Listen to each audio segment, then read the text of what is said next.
5, 30, 35, 40, 45, 50, 45. There goes Davis. Oh, my God. Davis is going to run it all the way back. Auburn's going to win the football game. Auburn's going to win the football game. From the outside now, it's Page off balance. Puts it And this one is hammered to left field. Did he do it? Yes, sir. Walk-off home run.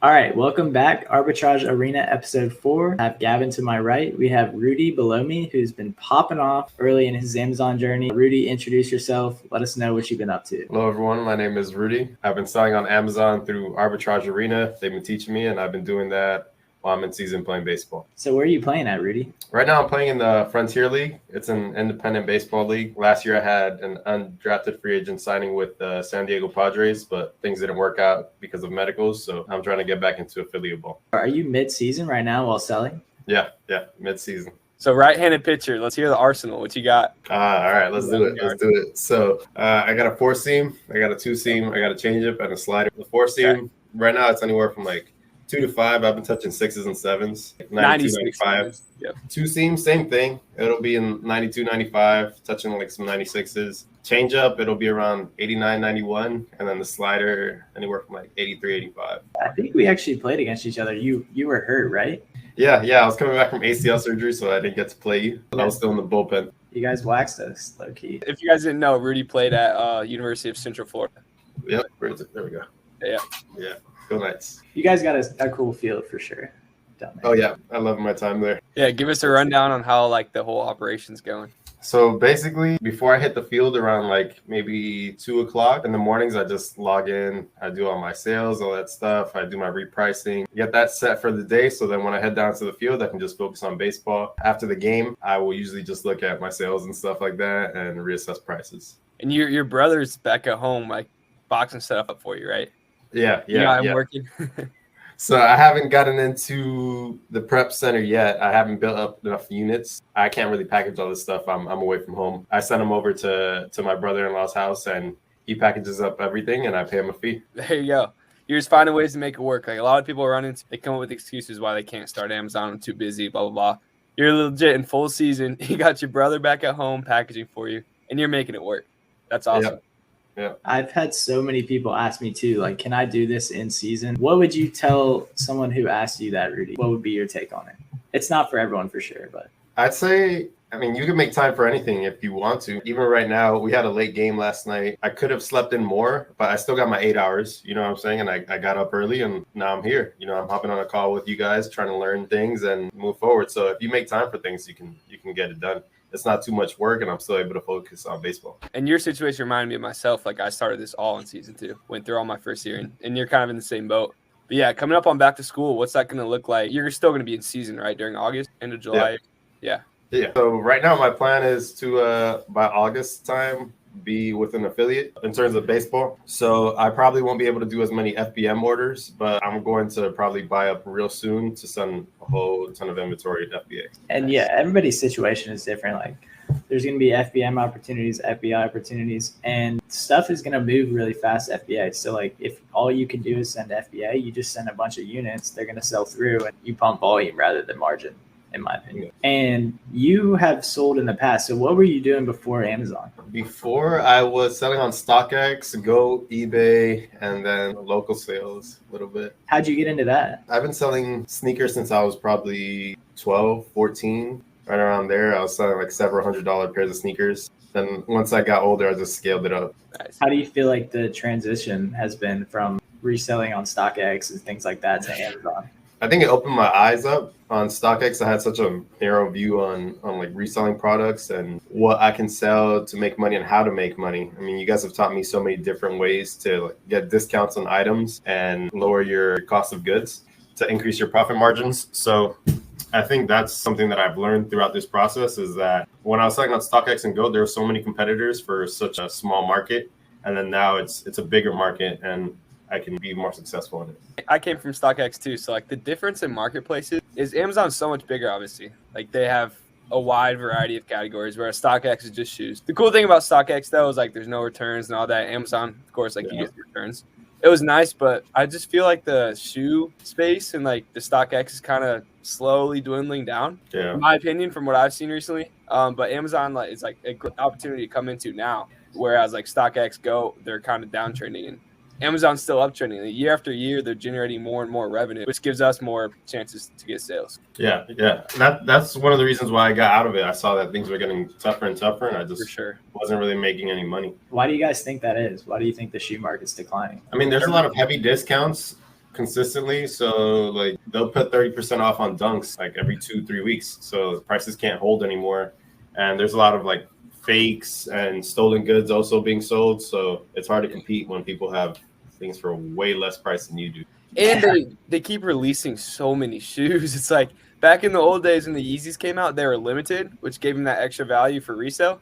And now they re-release all the Yeezys, they re-release all the Jordans, they come out with new colorways that are like really similar. It's just I feel like they've overdone it with like releasing all these different shoes. The resale value on those shoes they just came down just because there's so much supply now. Yeah. Rudy, you told me that you felt like Amazon was great for you because you felt like you weren't setting yourself back financially, like trying to pursue your dream. Kind of like touch on that a little bit. It's funny. I was thinking about that this morning. I don't know. I mean, like right now, I feel like I owe it to myself. This is something that I love to do, baseball. And I feel like I have the talent for it. You know, I've been getting so much better. So I want to keep pursuing it. It's something that I love to do, but it doesn't pay well right now because I have aspirations to obviously make some more money in it. But yeah, it's not paying well right now. And I still wanted to get ahead in life. I still wanted to help my family out. You know, I have a responsibility to my beautiful girlfriend. And I want to take care of my current family and my future family. So I can't really do that off $1,200 a month in indie ball. And I think a lot of people struggle with that, like coaches, players. Being an athlete, I feel like it's all dedication to just free. Like you're pretty much just working for free. You're working for the love of the game, and there comes a time where it's just it kind of crunches between, do I want to be financially free or do I want to continue my dream? I think so many people struggle with that.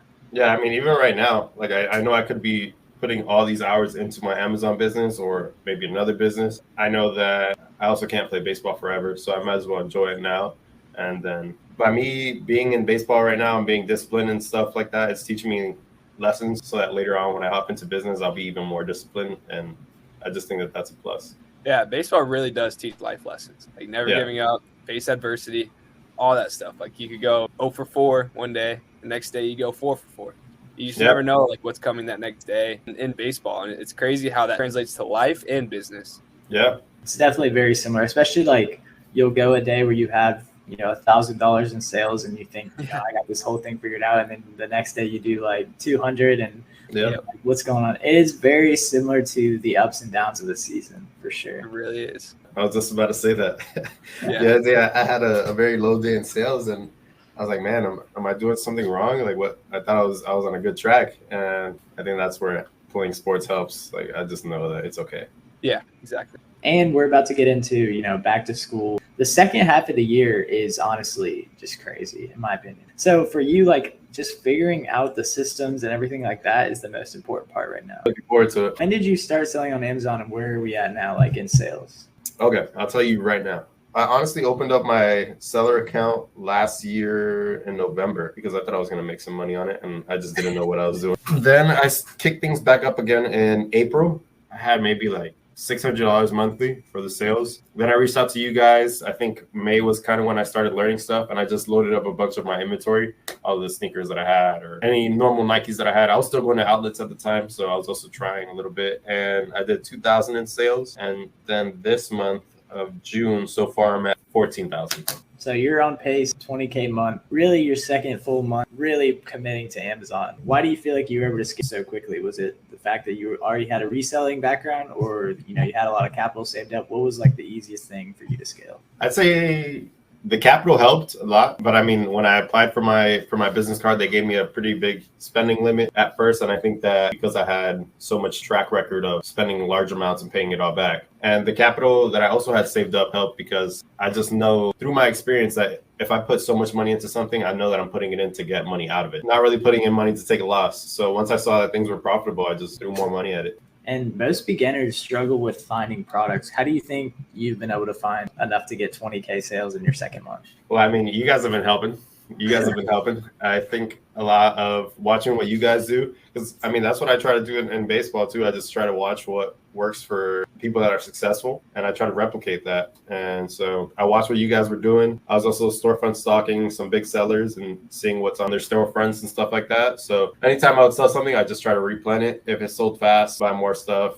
If it's so slow, buy more stuff, just a little bit. And I think that's where the experience comes in. So I think that helped out a lot. That is the name of the game. Just like stay in stock. You find a lead, if you can replenish it for the next couple weeks, couple months, that's where you can make some steady income. Right. It's definitely staying in stock and just realizing that it's not that complicated. You find a few good products, you ride that wave for a few weeks, and then you move on to the next few products. When the price tanks or it's just not good anymore, you can't find the product. You just keep doing that month after month.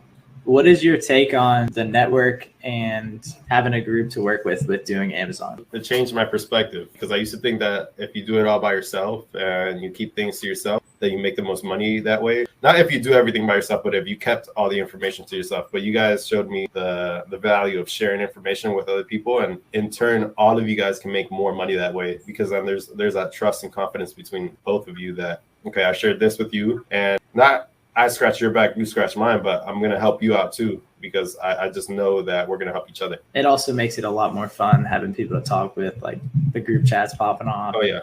Oh, yeah. It's a lot better than just waking up, getting on the computer, staring at the screen for 5 hours. Yeah. I'm It's sure a lot more fun when I open up my phone and I get texts from you guys, and I'm like, okay, like we're going to buy some stuff now. I love it. What are the goals for back to school? We're probably like almost done with June. Probably mid-July is when we're really going to pick things up. What would be kind of your goal for the remainder through August? I honestly don't know. In the beginning of June, that's when I came out here. I think I probably came out here the first week of June up to Chicago, where I'm playing. And on the car right here, I was sitting with my girlfriend and we were discussing goals for the month. And my goal for the month was to do 7K. And once my inventory hit, I hit 7K in like maybe 2-3 days. So I was like, Dude, that's crazy. all right, I had to change it to 20. And then now I'm chasing 20. I've been trying to get 20 for the month. I don't know what to set my goal up for next month. I was obviously going to talk to you guys and see what you guys think I should set my goals for. But I guess at least try to double that and do 40. Yeah, that's very similar to me and Gavin's situation. December came around. I was like, okay, I'm trying to do like 30 or 40 when I first started. Then it went up to like 50, 60. Then it went up to like 70, 80, and then 100, and then 130. So it goes up pretty quick. I would just say like, just give it your best, because at the end of the day, like you're playing sports, you're having fun, you're making money. And obviously some other people are going to have more sales than you. Some people are going to have less sales than you, but it's your business. So like whatever you're able to pull off, like I can tell that you're putting in the effort. Like you text me, what's up? Like you're always dialed in on it. And I think a lot of people are not at that level where it's like part of their life yet. That's like a really important concept. I guess you kind of got to understand, like, if you want it, you got to go for it. I mean, I've texted both of you guys. I've been like very grateful that I got this opportunity to learn from you guys. And yeah, I mean, baseball just feels so much better when you're not really worrying about money and you can just walk in there and focus on the things that you love to do. So whether it's anybody else, like I was telling my girlfriend that it'd be nice if she could just pursue her yoga and not worry about money. You know what I'm saying? So if you could find something where it doesn't take too much time out of your day, something like this, and you can still pursue your passions, then it makes your life a whole lot happier. Yeah, and I think you told Parker one day that like your baseball performance has been a lot more like relaxed and better off now that you don't have to really worry about the money. Yeah. I mean, I don't have to worry about like if I'm hungry, can I afford this Chipotle bowl? You know what I'm saying? I'll just go buy it. And, yeah, I just sold $1,000 today. Yeah, I can buy it. Yeah, I can buy it. I'm fine. So feels good. And looking back, I forget how we even connected, but you DM'd me like thinking if you would have never sent that message, or how did that transpire? I can't even remember. I honestly think I DM'd you before you started like popping off on Amazon and Twitter, because I just saw what you were doing. I saw you were going into like Walmart clearance. I saw that even though they were little products, like the way that you were talking about what you were trying to do, I was like, okay, this is someone that I gravitate towards, because I just know that that's the type of energy that I have. And I think that you surround yourself with those people, and you're going to be successful. So yeah, I saw you doing that stuff and I was like, man, I want to learn whatever he's doing. And yeah, I gotta find it up on Twitter. It was a long time ago. One of the things I respected about you is when we talked, the first thing that you said, it was like super nonchalant, and you were like, I'm always willing to invest. Like, I'm always willing to invest for knowledge. And I think a lot of people refuse to do that. I personally, like, if I want to learn something new, and I know Gavin's done this too, I want to learn from someone else. I want to learn from the best in the business, and I'm willing to invest whatever I have to do that. Yeah, I mean, that's a mindset that I had to change. I had a different mindset before. Like I told you, I got it in November. I got my Amazon seller membership in November, and I was trying to do everything on my own, and that just didn't work out. It's so much easier when you have someone. I mean, if you have the money for it, go do it. And then I'd say even if you didn't have the money for it, you're going to pay for something that's going to bring you that money. So might as well. And that's social proof right there. Like, you tried on your own November, things didn't work out as you planned. And then you got some knowledge you learned from, people that knew what was going on and stuff. And now you're up at almost 20K a month. If you would have done that in November leading into December, your December would have been completely changed, because that's like the biggest part of the year. Yeah. Shout out to my dad, man. He helped me out. My mom and my dad, they've been getting me on reading books. So once I saw that, like, I started just buying more books, and then it became easier to buy this course from you guys. Yeah. What you been reading lately? I've been reading a lot of finance books, also a lot of personal growth, mindset, happiness books, things like that. What do you feel like's been the hardest thing about Amazon so far? I'd say keeping track of things. In my last business, it was a little easier. I'd buy an item for $200. I'd sell it for around like $250, $260 consistently. You know what I'm saying? Now I'm buying a bunch of different price products, and I have to track all those sales in a day. I mean, it's a little bit tougher. I was talking with you, trying to get an accounting software and get that set up. Everybody has their own flaws, and I just need to get a little bit more organized with my business. But you're also only in your second month. Like, you're building these systems really quickly because you're also scaling very quickly, just like we did. And so there's kind of a lag, I feel like, in the first couple of months of like organization. You don't know exactly how much you're making in those first few months, but you are making money. And so then you got to get those systems in place and turn it into an actual business. So Right.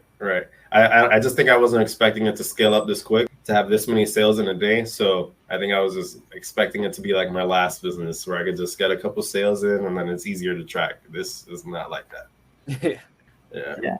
Well, super excited for you. You've been scaling up, you've been putting in the work, and hope to see you get signed here in the next few months. And appreciate you hopping on. Yes, sir. Thank you, guys.